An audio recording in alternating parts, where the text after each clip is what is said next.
Hey guys, Toolman Tim here. Welcome back to the workshop where we create community, find freedom, promote preparedness, and share success.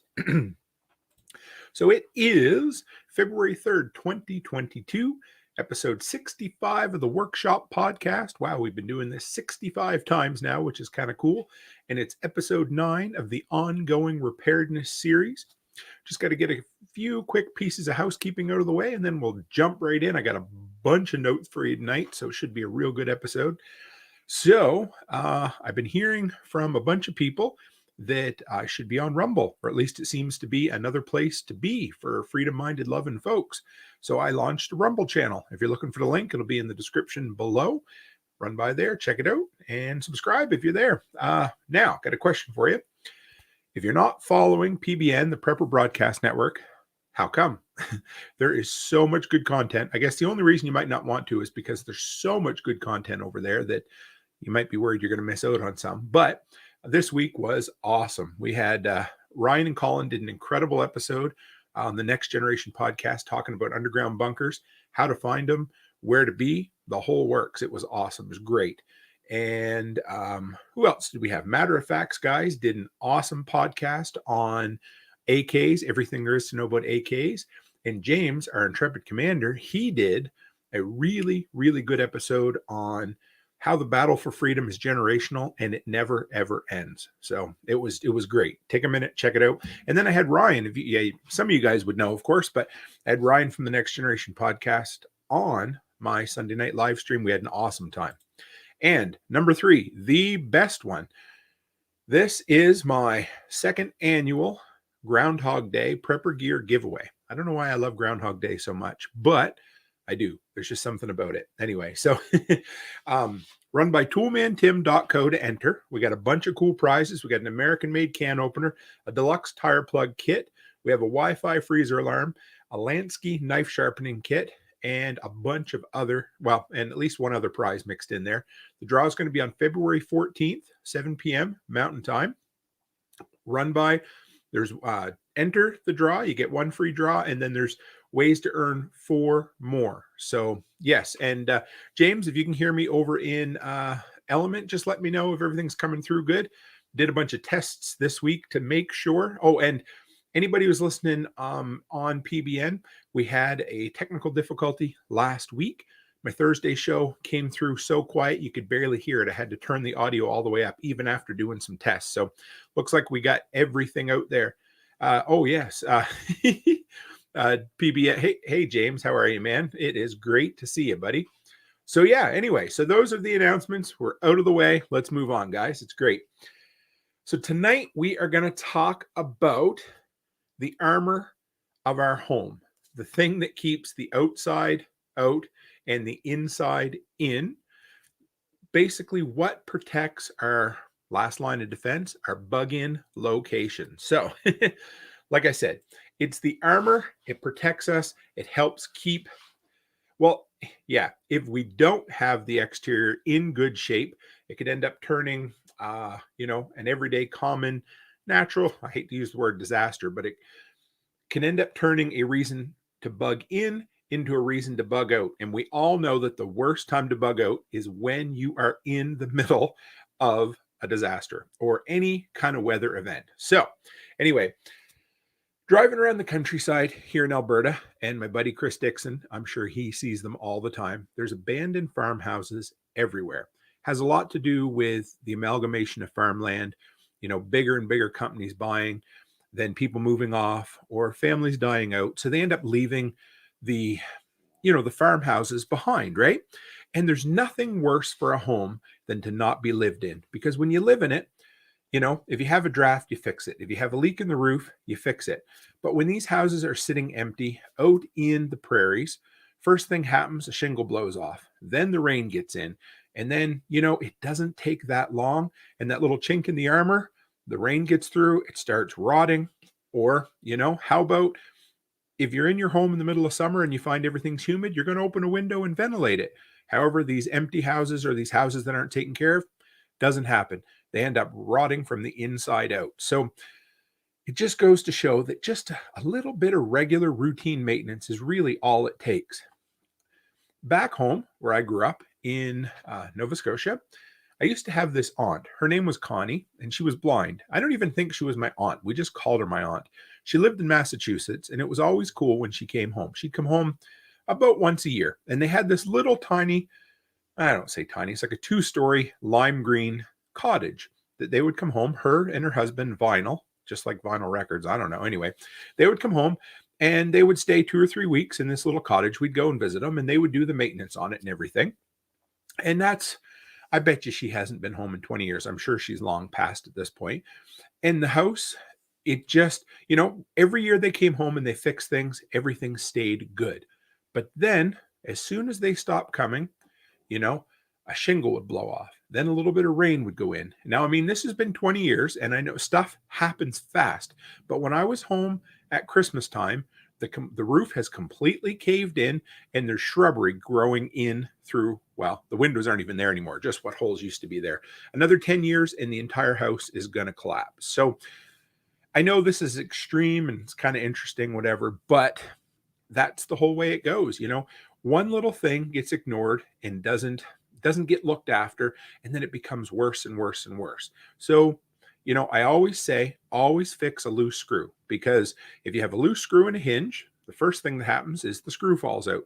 Then the hinge gets loose. Then the hinge falls out. Then the door falls out, and you end up with a broken door frame. And all that could have been fixed by just tightening up a single screw the first time you noticed it was loose. A maintenance mindset. That's what we're looking for. And you know what? What would this be? Confession time? Because, and I always use this as an excuse, but I'm always out working in the winter, and my snowblower, I noticed there was a crack up in the deflector shield, and I said, I got to fix that. I got to put tape over it, just put a little piece of cardboard or something just to keep it so it doesn't get any worse. And then I got lazy and I didn't do it. And then a couple days ago, I was out blowing snow, and whoom, rock went right through it. And now, instead of a little crack, I got a hole this big. And so now I had to order a new part. So do as I say, not as I do. But yes, always fix a loose screw, because that is the key to staying on top of home maintenance. And especially in this instance, of course, the exterior of the home, like I said, is the armor of the home, and it's going to keep all of those outdoor elements out. So let's start out. We're going to look at the 6 steps for protecting the exterior of your home. These are all simple. We've talked about this kind of stuff in the past. But number 1, routine seasonal inspections. And this is simple. And I don't mean like, an 8-page itemized checklist or anything. I just mean, every season, if you want to, the 21st of the month when the season changes, do a walk around your property, do a walk around your house, look up at the roof, say, oh, okay, there's a shingle missing. It's time to fix it when it gets a little bit warmer, Martinson family says older homes were often not built as well, so a small issue gets huge fast. That's a really good point. We always think about old homes having really good bones because, the structure of them, the framing tended to hold up really well. But you're right. A lot of the older homes, were made by unskilled people or, everybody, they just scab things together. And you're right. Absolutely. There was times when those older homes, they just kind of fall apart a little bit quicker, So like I said, step 1, we're going to do routine seasonal inspections. And that's simple. Like I said, just paying attention, or anytime you're out in the backyard or walking around. The winter, it gets a little harder because things are covered in snow, but step number 2, pay attention, especially after winter, because that's when the worst of the damage happens. That's when everything was covered in snow and ice gets up underneath your, can back up from your gutters, get up underneath the edges of your shingles, can peel things back, can start making rot in your fascia boards, down underneath your sill, just all of that. So, I say do an inspection seasonally, but if you choose to only do it once, do it right after winter and spring, because that's when the most stuff is set for the longest time without being looked at, with extra snow load, with extra water, with extra heaving from the ice, all of that. So, routine seasonal inspections and a special attention after winter. And then number 3, like I said, fix minor issues before they become major. I don't know how many times for how many years when Becky and I were first married that I would literally, this never always fix a loose screw came from a door down Digby Neck in the old house that was like 130 years old. It was our bathroom door. And I looked at that damn thing every day for 6 months. And every day it got a little looser and a little looser until the gosh darn door fell right off the hinge. And I could have simply fixed it by just getting a hinge screw anchor, or maybe some, you can put toothpicks in there, or you can drive a golf tee in there, crack it off. There's 100 fixes. A zip tie, stick that in there. And I was just lazy about it. So always do it. Like I said, with the snowblower, you know. Oh, wow. Martinson family says Flin Flon, Manitoba, for example, still has a lot of houses built of shipping boxes after the war. That sounds like a rather interesting YouTube video that could be made. I like that. I got to look into that. That's really cool. Okay, so number 4, have a plan for the most likely disasters.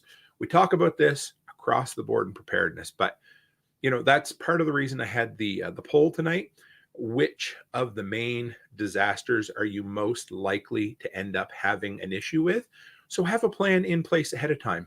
You know, if plow winds are an issue, have a plan for plow winds. You know, if a tornado is an issue, have a plan for tornado.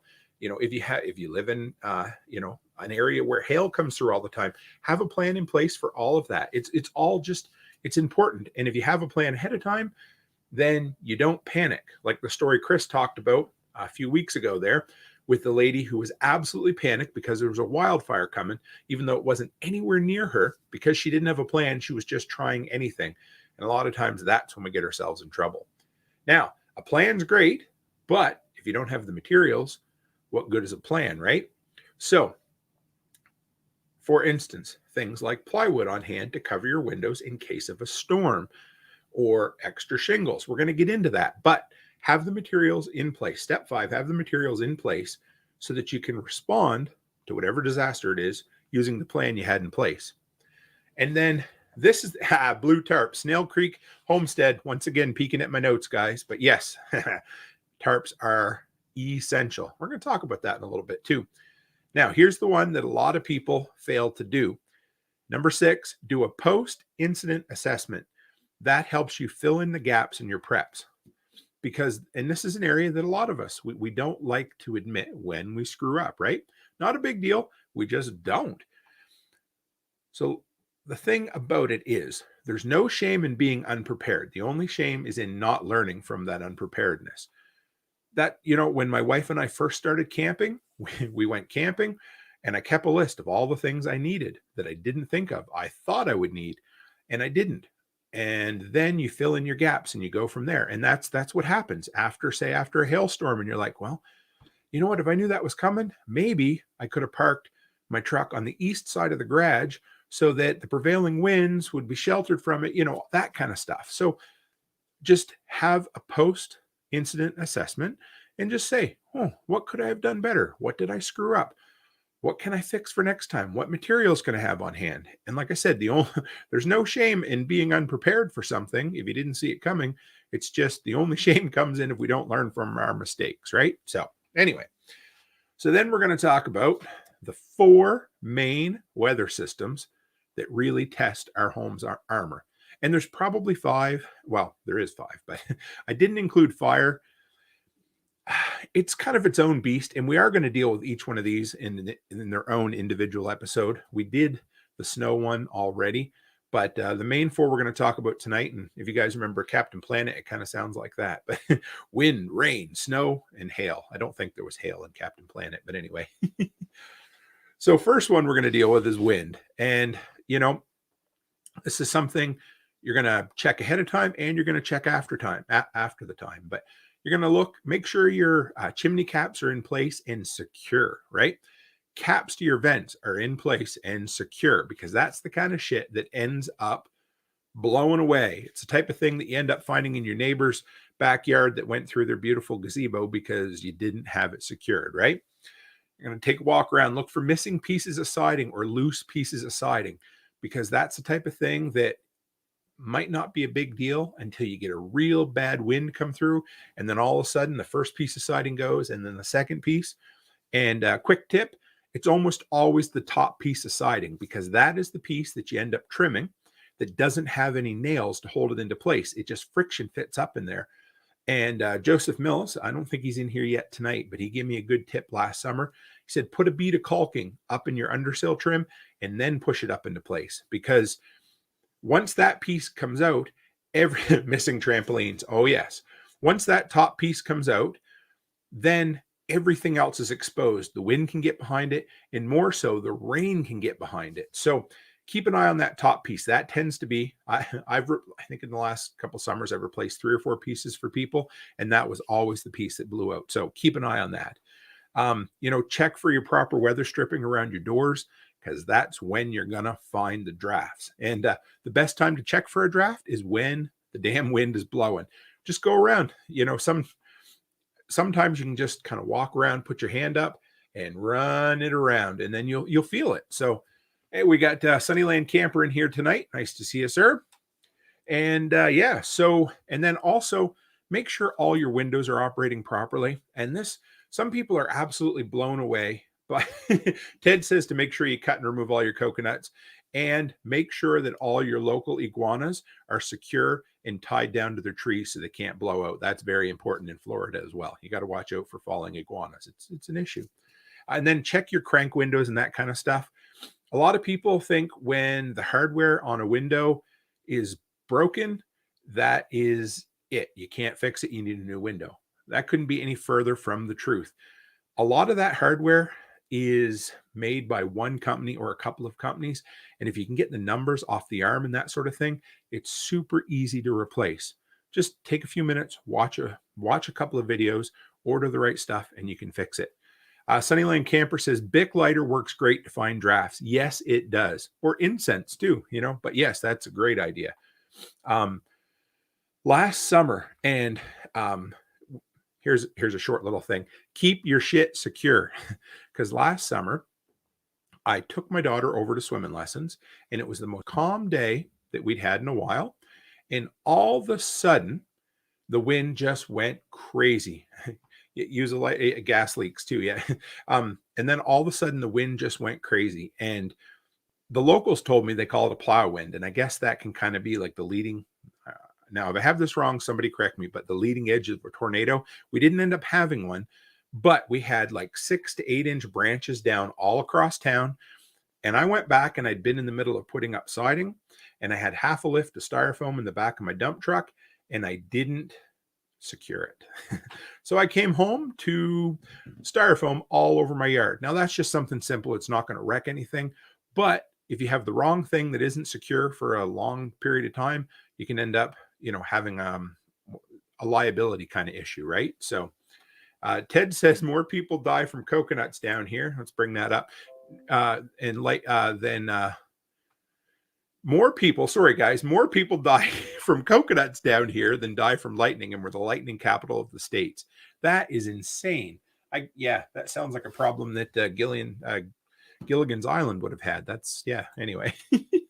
Now rain, that's the next one we're going to deal with. And the simplest thing, microbursts make a heck of a mess down here. I think that's what we had here, Chris, or something similar. It was just miserable. It's the worst one I've seen. Anyway, I've got a lot of pictures, and it was kind of fun cleaning up. No like serious damage, but it came through fast and hard. So rain, that's the next one.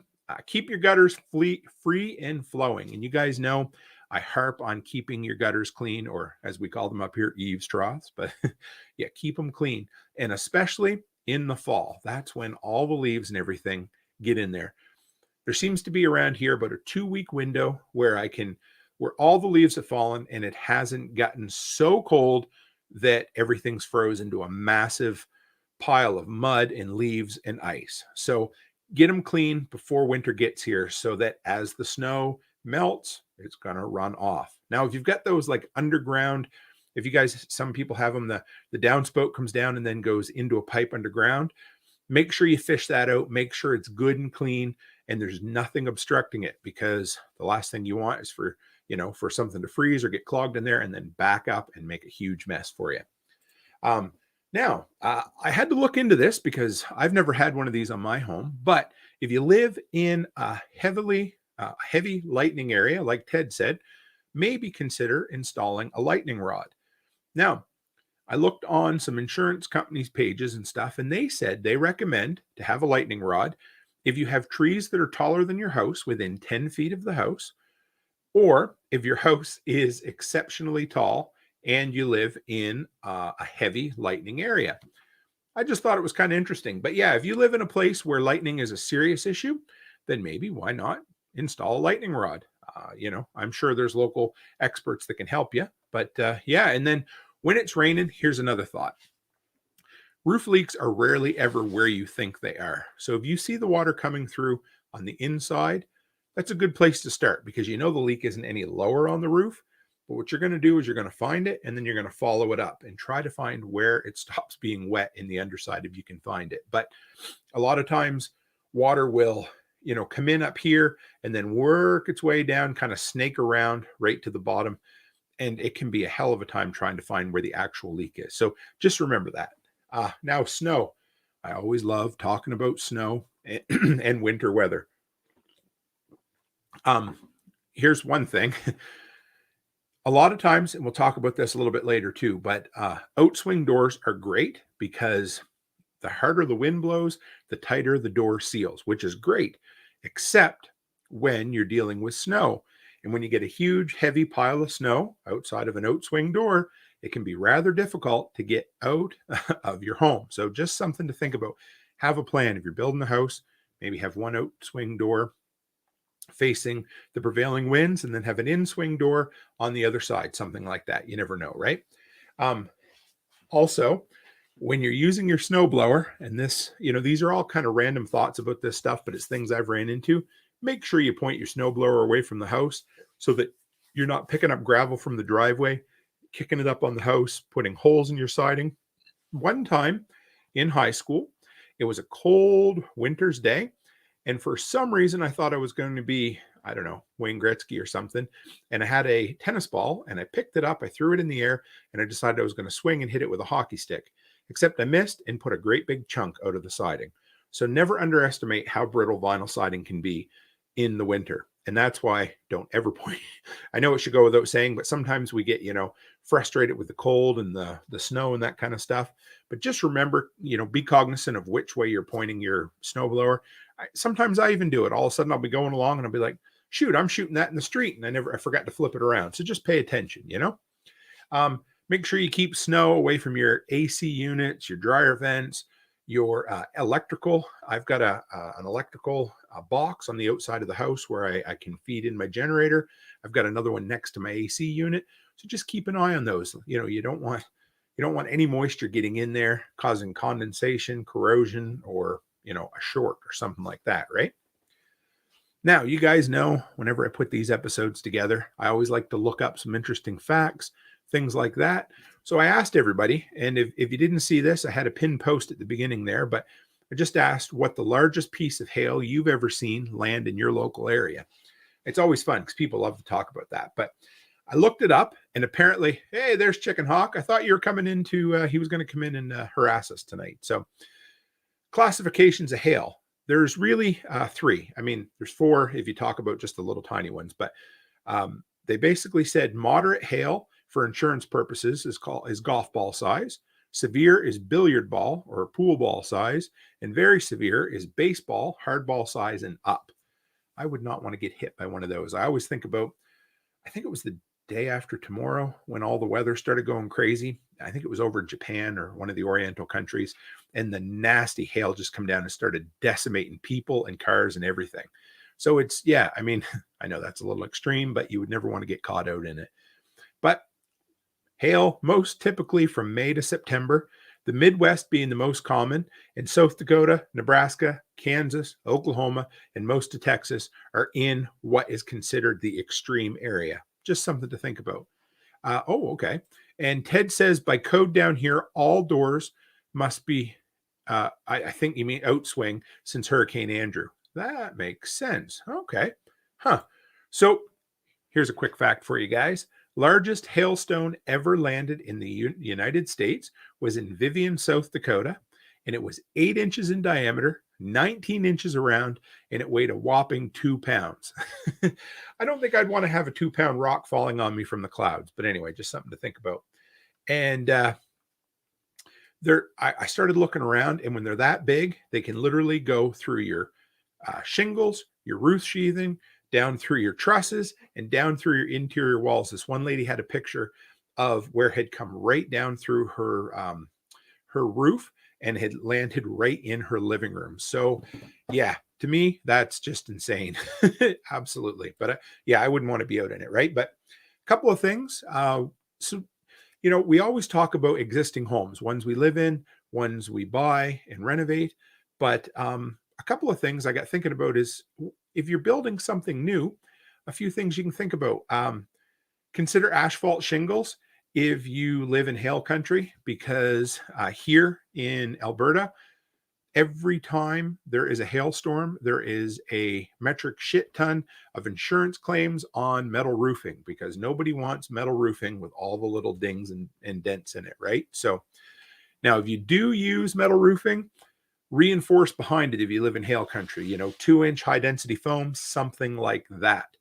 And when your walls are facing, the prevailing wind, so here it's the westerly winds, try to minimize large, uninterrupted, hey, I got that word out without tripping over it, uninterrupted panes of glass. So maybe use smaller individual panes, or have these, my wife and I like to call them zombie shutters, but they're those pull down storm shutters. They're pretty common here for people who do have picture windows on the west side. And they just, yeah, Chicken Hawk says it sounds like the meteor Joe Dirt found. I think it was, actually. But yeah, have some storm shutters if you need to, just that kind of stuff. Keep an eye on the forecast, guys. Like, it's simple. Just, most of us do. And I know I'm preaching to the choir, but if other people are listening to this, it's just something, especially when you're in bad weather time of the year, just pay attention. Always be looking ahead 2 or 3 days on the forecast and say, oh, okay, you know what? There's a chance for a weird system coming up here. I just need to pay a little more attention and, be ready for it. Right. But also, pay attention, like when the plow winds, I didn't know it was coming, but all of a sudden the wind started getting strong, obviously, but the sky turned kind of a purpley dark color, which isn't good. So sometimes you might have a minute, 5 minutes notice, but pay attention to what comes before that kind of weather, just to make sure. Have a place to park your vehicle. So my plan here is, with the old vehicles, I'm not so worried about it, but with the new Ram, I have a way, I roll it up right next to the east side of my garage, and it basically will keep it from getting the worst of the damage. It may not fix it completely, but that's the best I can do right now. Have a good night, Amy. Thanks for dropping by. Barn chores call, I understand. Well, except I don't, live with a barn anymore. But okay. And then the other one, of course, and I know not everybody thinks about this, but look out for your animals. If you got a dog tied up out back, bring the damn dog in. Look for your cats are pretty resilient, but just think about your wildlife when hail's coming, right? That's all. Simple, and just look out for them. My poor Maisie, you guys know Maisie. She's my boss, my supervisor. I had to take her to the vet today, and she had a couple of teeth in the back of her mouth that had to be pulled. She's only 3 years old, and she's kind of pissed at me. So, anyway. Now, we're going to talk about the 7 exterior parts that make up the whole. So the 7 mini systems that make up the entire Armour set of the outside of the home. We got gutters. Well, we can call it gutters and drainage. That's one. We got siding, or, whatever is on the outside of the home. We got windows. We got doors. And we got vents, which are, we can say vents, dryer vents, your vent pipe on the roof and your chimneys. Then you get your foundation and you get your roof. So those are the 7. We're going to take a quick look at each one. Hey, Brian, how are you? Says, can I answer all of the above for the weather question? Absolutely. Yes. If you live in one of those crazy areas, go for it. So first off, we're going to look at the roof, because that seems to be the one everybody loves. But don't take unnecessary risks. So if the weather's already shit, don't climb on the roof, and don't end up being up like I got reading through some of these. If you guys ever read the Darwin Awards, well, these 2 idiots decided they were going to go up on the roof, and they thought, we better tie off to something. So they tied off to the tree that was near the house, except they tied off only 4 feet off the ground. And then they tied off to each other. And so you can imagine where that ended up. Just, you use your imagination, right? In the wintertime, people call me quite often and they say, Tim, will you go on the roof and shovel off the roof? Nope, I don't go on a roof in the wintertime. just not worth it to me. But I do have a roof rake. So if you end up living in heavy snow country, get yourself a roof rake.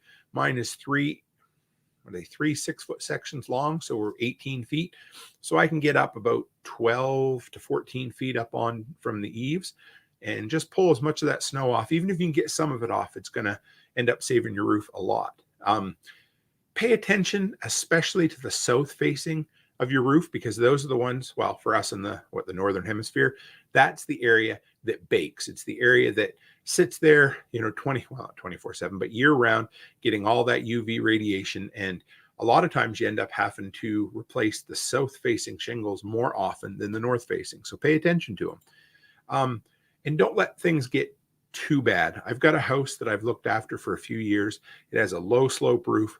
And over the last 2 or 3 years, I've mentioned to the homeowners that, it needs to be replaced. Those shingles are getting worse and worse. And now it's to the point where every time the wind blows, they got tabs in their roof, in their yard. So just pay attention to that kind of stuff. Look at it. If you have to go on the roof, and if you're walking on the roof and you're crunching through shingles, there's a good chance things need to be replaced, right? And if you're on the roof, one of the safest places to tie off to is a chimney. If it's a brick chimney, I wouldn't necessarily tie off to one of those Sentinel metal chimneys, But now here we are. We'll go back up. We talked about Snail Creek Homestead earlier, said blue tarp.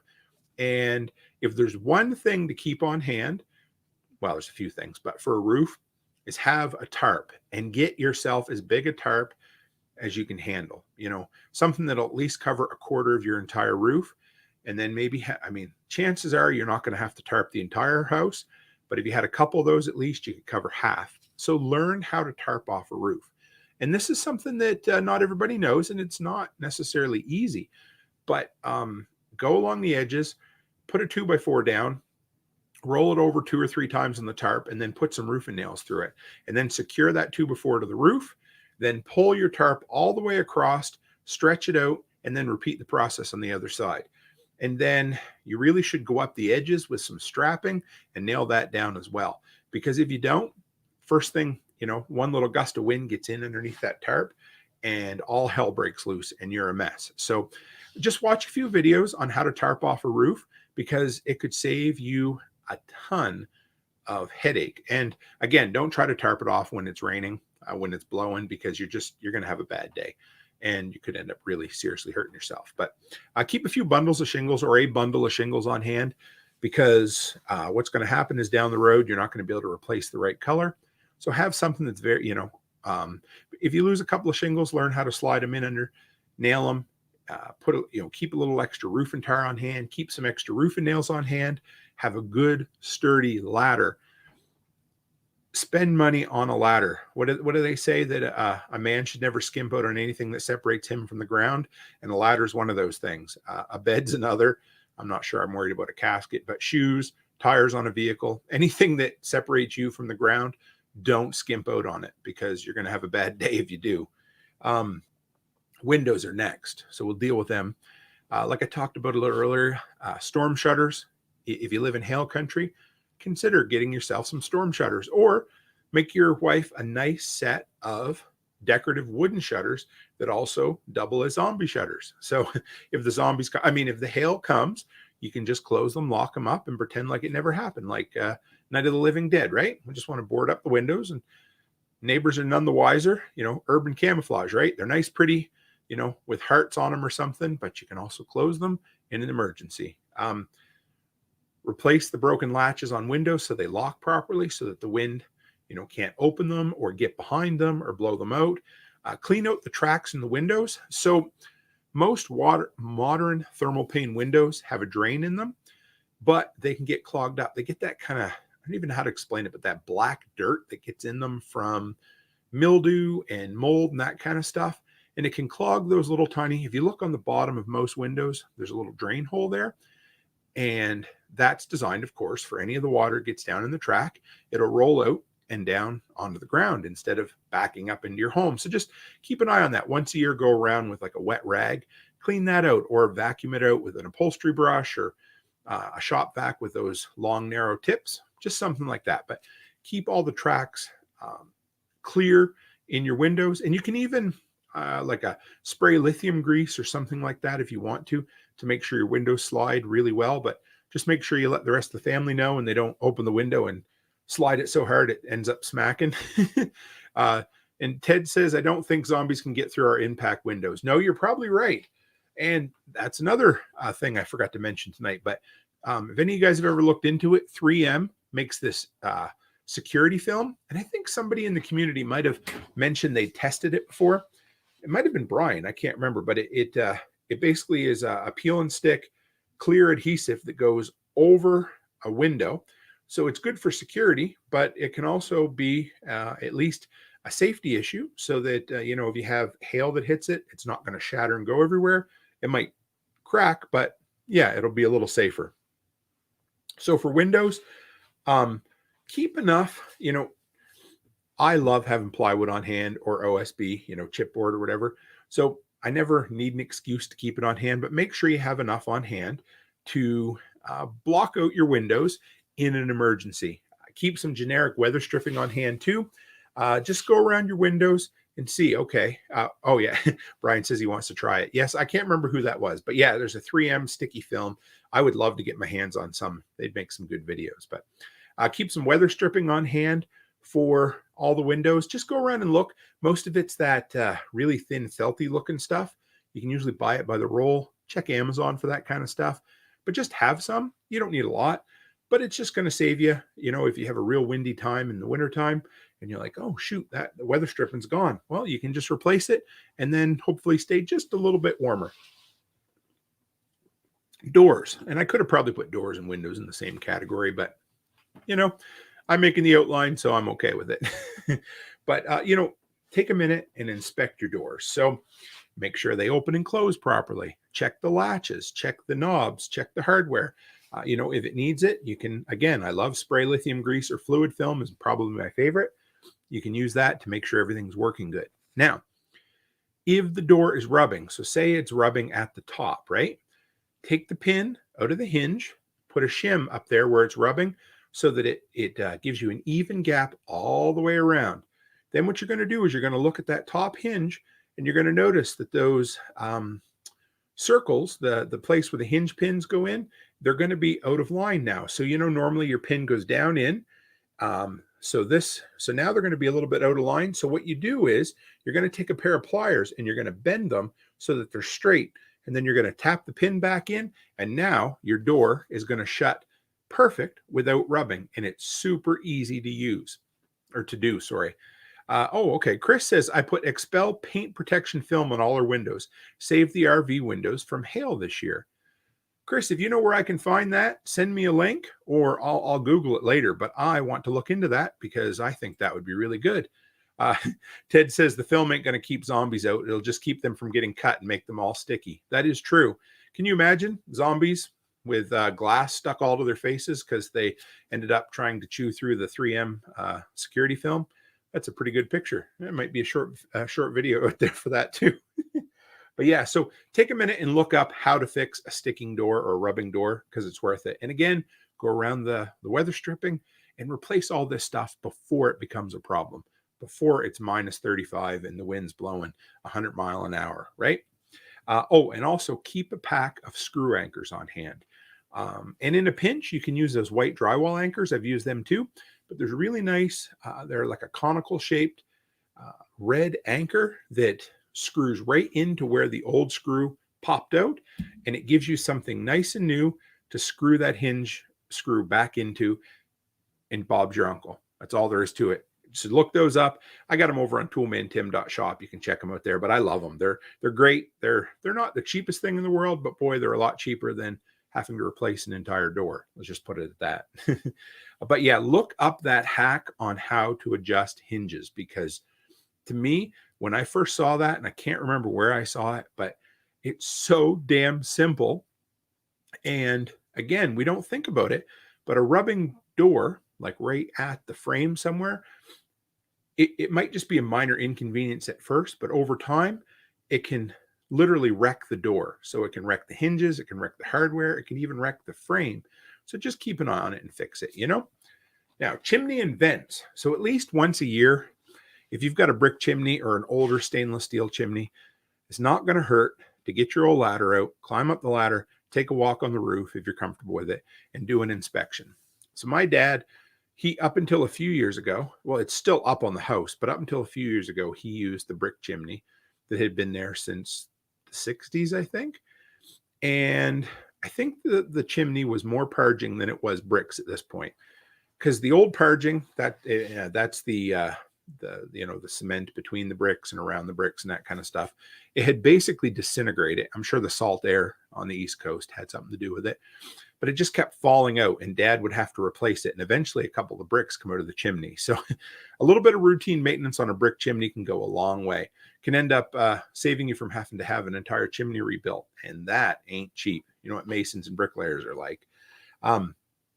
Also, make sure that you have a proper vent cap on there, but not just a rain cap, because everybody thinks, well, the cap's up there to keep water out. Well, that's part of it, but also there's going to be a mesh screening around there, and that's going to keep wildlife out of there. It's going to keep a raccoon from falling down inside, and his last contribution to mankind is to stink up the entire interior of your home, that kind of stuff. Or a poor bird goes down in there and makes a nest, and then you start a fire in the fireplace, and well, you got boiled eggs, right? So just, make sure that kind of stuff is up there and in place. Check your dryer vents, check your stink pipe, as Dad always liked to call it. Just make sure everything is in working order, venting properly, capped properly, whatever it takes, because you just don't want to end up having a bad day. Siding. Like I said, here's a quick tip on siding. We talked about the pieces that tend to fall off the most, but if you need to replace a piece of siding and you can do it, take a piece off of, quick story. I've probably told you this before, but when people used to buy siding from me as well, just like laminate floor, they would come and they would buy, I would always say, buy 10% more, buy 15% more, because when you're cutting, and you're always going to waste some when you're putting it up, right? But everybody always be so happy when they had a full box left over. They'd come back to the store and they'd be all proud. They're like, I need to return this. And I'm like, I'll return it. But I'm telling you, in 5 years, when you need to replace a piece of siding because hail got on it, or your hubby got the barbecue just a little close to the house, you're going to wish you'd have kept it, because I'm not going to be able to find you either the right profile, the right locking profile, or the right color. So keep yourself a box of siding. Now, even if you listen to my advice on that and you keep yourself a piece of siding, it's still not going to be quite the right color, because everything on the house has been outside in the weather for 5 or 6 years. So if you can do it, steal a piece from the back of the house. Chris says, sounds like a salesman. It's true, but I only ever sold people things that they really needed. And this was always something I said. But if you can steal a piece of siding from the back of the house to replace where the piece needs to be replaced, and then put the new piece on the back or in an area that isn't going to be seen as much, because that new siding that's still sitting in the box is going to be a little bit darker than everything else that's out on the front of the house. Just something to think about. Now, foundation. We're making good time tonight, guys. This is great. So take a minute and walk around the inside of your basement and look for any, we have a spot on the far side of our house. It's on the north side, that when it rains, water gets in like crazy, and there's an old crack in there. And I've done my best, and take your time, maybe rent a little Hilti jackhammer or something, clean out the crack, and then try to fill it with hydraulic cement so that it's sealed in really, really nice, and then try to seal it with some sort of elastomeric or that kind of stuff.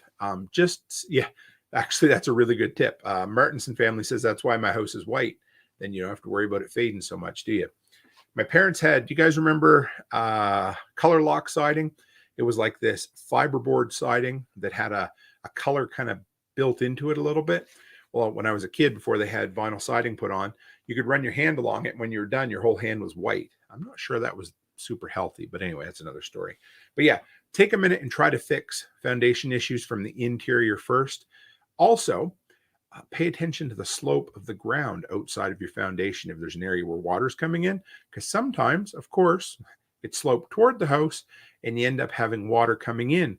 And if you were just to take a few minutes and rebuild it and put it up there, you're going to have a better chance of keeping water out.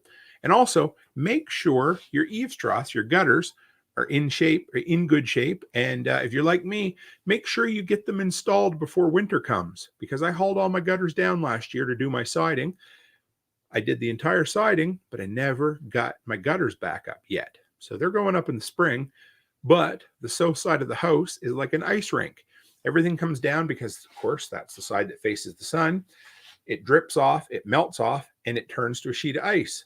And then the process repeats itself 100 times over until you have this great big hump of ice where all the Purolator and UPS and FedEx drivers insist on walking every single time. So I've got to block them off or something. But yes, asbestos slate siding, isn't that special? So yeah, just take your time and do that kind of stuff. And another thing on siding, if you do live in hail territory, hail country, put a good solid foam board behind it, or look at wood siding, look at hardy siding. If you guys have ever looked at hardy siding, that is an engineered cement board. Always something to think about, because it's way less likely that it's going to get damaged when when there's hail, simple as that. So, and like I said, take a minute, make sure eaves troughs are installed, working properly, and your water is draining. And that's really it, guys. Like, when we look at our home, I always say 95% of the time we should be choosing to bug in, because all our shit's there, all our gear's there. Home's where the heart is. It's where we all are going to be, where we all feel the most comfortable. So whenever we're in the middle of a disaster, or even just a straight up stressful situation, it's going to be that much easier to manage if you can stay at home. And the easiest way to ensure you can stay at home is by protecting the interior of that home. It's by building it properly, by having the right armor around our bug in location, and by making sure there isn't a weak link in that armor so that the outside can end up infiltrating and getting into our bug in location, right? Because then all of a sudden, what was a nasty rain and windstorm turns into maybe not a matter of life and death, but a matter of being seriously uncomfortable and needing to go somewhere else. So always fix a loose screw, take a minute, walk around, do an inspection, and just, the regular routine maintenance can save you guys and us and me a whole shit ton of time and trouble in the future. So anyway, a little bit shorter this week. I thought I'd go longer. I had a lot of notes, but I always tell myself to slow down while we're talking, and here we are. But so yeah, that's it for as far as the exterior of the home, the armor of the bug in location. Martinson family says the house that was here when we bought it had that slate. This house has vinyl. Yeah, that old asbestos is never a good thing, but yeah, it can be a real issue. I love the old color lock siding. It looked good, but it did over time tend to get a little bit of water in it, swelled up, and of course you didn't want to chew on it if it was asbestos, right? So hey, if anybody else has any questions or any stories you want to share in the comments, feel free. I'm just going to pass up a couple more pieces of information here, guys, as we kind of come to the end. But so next week, we are going to have the 10th episode of Repairedness. We're going to jump a little bit, and we're going to do something that I'm rather fond of. We're going to talk about small engine maintenance, tips and tricks that I've learned to keep your gear running in tip-top shape for sure. This is Know Your Joe says, we were really fortunate and found a full brick house with a 2-year-old fully hip jointed metal roof. Man, that thing is impenetrable. That's our plan here, is to put a metal roof on. Even though hail can be a bit of an issue, I want a zero maintenance home going forward. So that, Joe, that's awesome. And for some reason, it just reminded me of a story. I don't know if you guys heard about this or read about it, but in Detroit, I guess there's a lot of brick homes, and I guess a lot of abandoned brick homes. And so criminals or ne'er-do-wells or whatever would go in and light them on fire. I'm not exactly sure how how they would light them on fire, but they would burn the interior of the home. So basically all that was left were the bricks, and they'd wait for the firemen to come and knock the house in. Then they'd give it a couple of days until the entire home had cooled down. And then they would go in, because all these bricks are old, really expensive bricks, and they would collect them up, put them on a truck. And from what I understood, they were shipping them down to Ted's territory and making an absolute mint by burning down old houses in Detroit, stealing the bricks, and then shipping them off to somewhere that needed them. So yeah, it's crazy. And Know Your Joe says, I'm looking forward to the small engine info. Yeah, I love talking about it. I've learned a lot, and I want to tell you, it's all been through trial and a lot of error. I'll share with you guys a story next week too about some troubleshooting I did on my snowblower the other day, and how I followed my rules for troubleshooting, even though it always gets a little stressful and gets you you get worked up for a minute, calm down, stop swearing, and then you're like, okay, I need to follow it, right? So thanks, Joe, for the thumbs up. Thanks, Ted, for the thumbs up. Now, if you guys want to follow me, you want to know, our guest on Sunday night this week coming up is Amy. She was in here earlier tonight.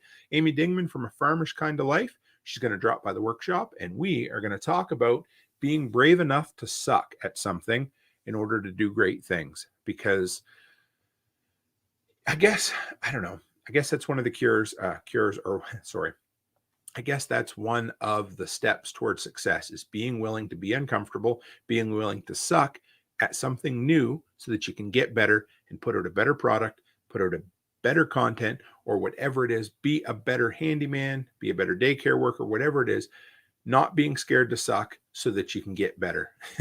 Chris Dixon says, fuel, spark, and air, then swear. Absolutely. And Ted says Flex Seal. Yes, that works.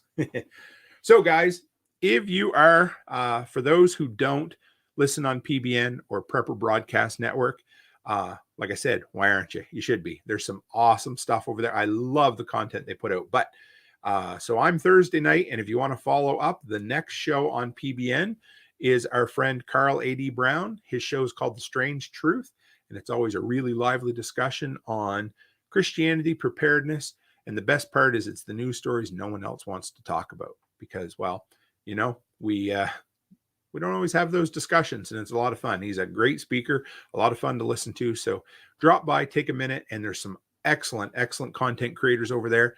We got Ryan from the Next Generation Podcast, James, as we referred to him as the Intrepid Commander. He has the I Am Liberty, and Dave, the NBC guy, is on there quite often as well. If you're wondering what NBC stands for, it's nuclear, biological, and chemical. He is an absolute treasure trove of knowledge. So drop in, subscribe, give them a listen, give us a listen, because I'm telling you, Prepper Broadcast Network is heading in an awesome direction, and I love them, and I thank James for giving me the opportunity. So anyway, guys, that's it for me this week.